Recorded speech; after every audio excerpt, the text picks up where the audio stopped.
So, the play-in starts tonight with the Western Conference getting us off. That sounds wrong. Anyway, the Lakers play the Pelicans, as they did on the last day of the season, of the regular season that is, and the Warriors play the Kings just like they did last year in the playoffs.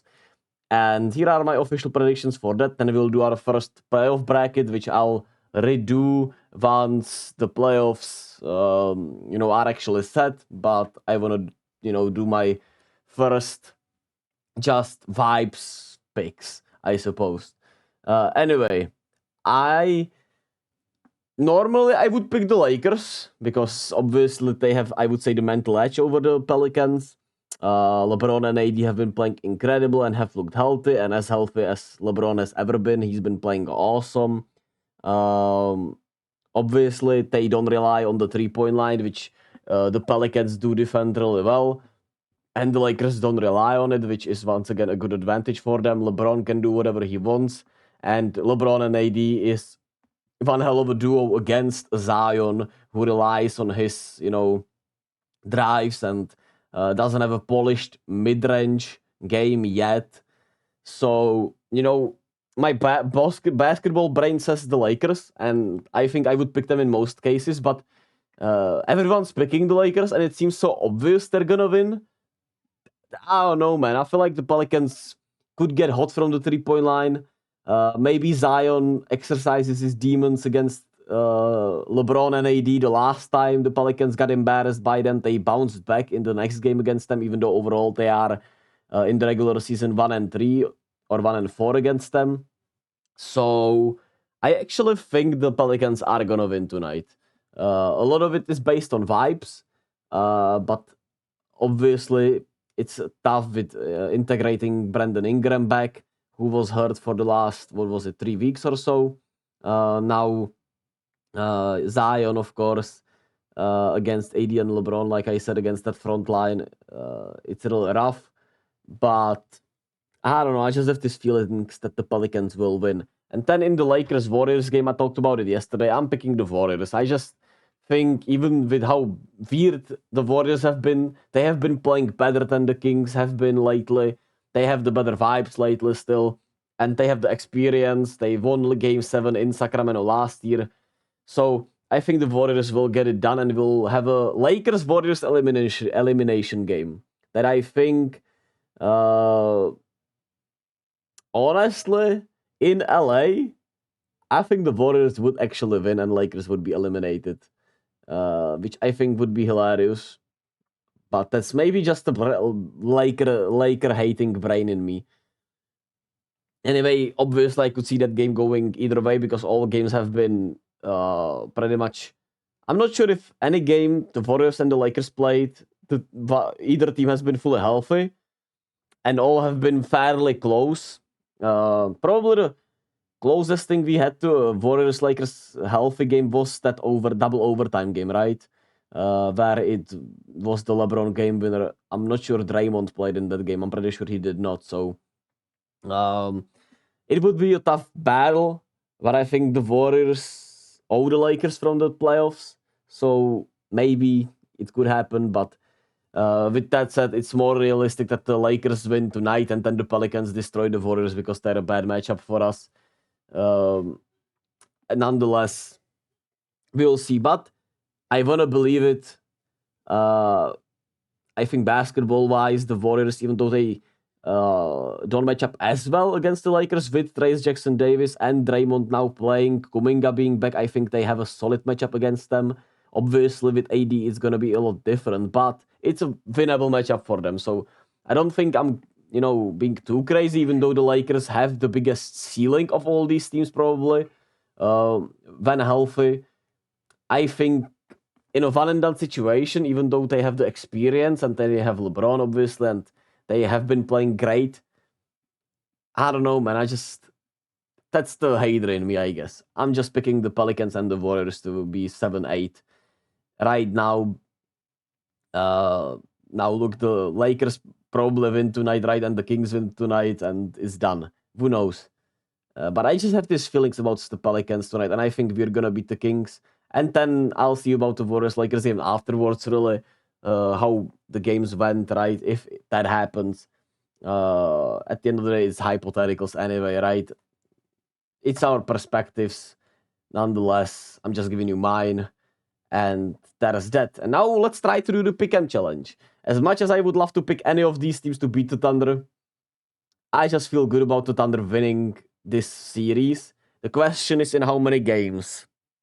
If they played the Lakers, I think they would need more than 6-7 games. If they play the Warriors, I think they would need around 6 games. But honestly, I think the Thunder will win in 7. I think it's going to be a tough matchup for them, whoever they get, because of the experience factor. I think it's going to be the Warriors, obviously. And I think that the game's going to be the Warriors against, or the Lakers. But I just don't see the Thunder losing in that first round, honestly. Even though it seems popular, I don't see it. Then the Clippers against the Mavs. Question marks about Kawhi, so my gut tells me the Mavericks will win. The question is in how many games? I think Mavericks in 6 seems about right to me. I could see this going south for the Clippers real quick, honestly. I could see this being a quicker series than expected. But my gut tells me the Mavericks in 6 right now, so that's what I'll pick. Timberwolves Suns. One of the tougher matchups to predict in a way. The Suns destroyed the Timberwolves, in the deciding game of the season to get the 6th seed for the Timberwolves to fall from the 2nd seed. And now you have them facing off. So, who do you trust? Do you trust the 3 superstars with the incredible potential offensively, or do you trust the Timberwolves defense in the playoffs with Rudy Gobert, Anthony Edwards to have that superstar playoff performance, Karl Anthony Towns to be integrated well and exercise his playoff demons, because we know how he did, in the playoffs when they played there 2 years ago, and last year wasn't as great also, even though it was better. So this one is tough. I don't know, man. Honestly, my gut says Suns in 6. KD, Book, and Beal are relatively healthy. If Grayson Allen is not gonna piss his pants, if Nurkic is gonna be able to just be all right, I think the Timberwolves are just a team that can unfortunately get bounced because of their experience and because of the Rudy Gobert playoff factor. I know it's not his fault most of the time, but I don't know. I just could see the Timberwolves going out right now. That's my gut feeling right now. Maybe I'll change my gut feeling once I look into it more, and once we have the playoffs set, maybe I'll have a different perspective of it. And then I just see the Nuggets winning in 5, probably, honestly. Maybe lose a game here against the Pels or the Lakers. Would pick them maybe even in 4, but 5 seems about right. Let's finish the Western Conference. Thunder Mavericks. I like the Mavs, man. I just do. I think once again in 6, I could see this going 5 once again, but I like the Mavericks to get there. And then the Nuggets in 5 or in 6 against the Suns.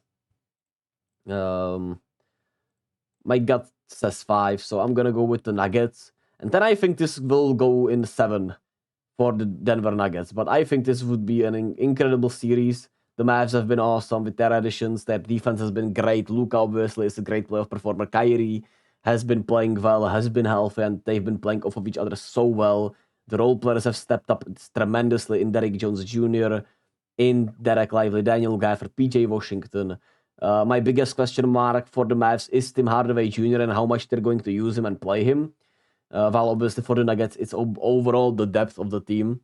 But I just love their starting lineup too much to not pick them. I just think Denver is the best team. That's my gut feeling. But I could see the Mavericks beating them. Don't get me wrong. I could see the Mavericks going to the finals this year. I could see that happening. The Celtics will probably win in. Since they usually trick off a game or two, last year they tricked off 2 games to the Hawks, so I guess I'm gonna pick them in 5. Even though they will cheat, man. They're gonna play either the Heat or the Sixers. Healthy Sixers. Whew. I think in 6 then. Especially if they play the Heat or the Sixers. Which most people are expecting, and I'm probably expecting too. but I'm not here to predict that this play-in right now. Anyway, I think the Celtics are going to win a series against any of these teams, but it will probably be in 5 or 6 since they can help themselves in a way. Or they have not been able to help themselves. But maybe this is the year where they dominate and they sweep either of those teams or gentlemen sweep them. But Miami could have the mental edge over them to make this a 7-game series, but I would pick the Celtics simply based off the fact that they got better from last year and the Heat have not gotten better, in my opinion. No matter how much the Heat culture you want, Cavaliers Magic. I don't know about the Magic experience, but I just feel like the Cavs are doomed to fail, and I like the Magic's defense that's gonna travel well. Even though obviously the Cavs have a really solid defensive personnel too, I think I just like the Magic here, honestly. I just do. Something about this series tells me Paolo's gonna have a great series. Jalen Suggs is gonna go off, and even though Donovan Mitchell has been sensational in the playoffs, I just have a bad feeling about this Cavaliers team overall. Bucks Pacers. Giannis is supposed to miss at least probably the first 2 games, maybe even more. Can Dame show out from what we've seen this year? Doesn't seem likely, but I don't know. I feel weird about this series because I could see Pacers winning this series, but I could see the Bucks winning this series to surprise everyone, despite how bad they've played. But I guess I'm going to pick the Pacers in 6 right now. But this is a series I don't have a good read on, honestly. I just don't feel strongly about any of those teams to win overall. So there's that. The Knicks against the Sixers or the Heat. I think I'm picking the Sixers as of right now with a healthy Embiid against the Heat. So it's the Knicks against the Heat. I mean, against the Sixers, and you have the Celtics against the Heat. I would say I would probably take the Knicks in a 7-game series if it's against the Sixers, because I don't trust Embiid's health. I don't trust a lot of the role players in Philadelphia for a playoff series, and I just love what the Knicks have done, and I think they'll be rewarded for it. Then the Celtics probably take care of the Magic in 5. Maybe they're unserious. Maybe the Magic go on a run, but that's my gut feeling right now. And I think the Knicks would win this series in I think the Pacers with Tyrese Halliburton not being completely healthy and their style of play, I would say the Knicks. I have the gut feeling that the Knicks will get into this conference finals, and I think they're gonna put up a good fight against the Celtics. So I would say this could go to 7 also, because the Celtics can be deeply unserious. And I don't know, man. I just feel like this could go both series 7 and 10. We have the finals of the Celtics against the Nuggets, and I think Denver's gonna take that in 6. How many points will be scored in the game 1 of NBA Finals? I don't know, probably 105, 110. So what is that? 215, I suppose. So that's my first bracket. And yeah, at the end of the day, we'll see what happens. This is how I feel right now. We'll see what happens after the play-ins. I might edit the bracket then. Anyway, thank you all for watching. Enjoy the play-in tonight. I'll be covering the Warriors game and talk about the Lakers game probably also while we're at it, right? And I'll catch you all then.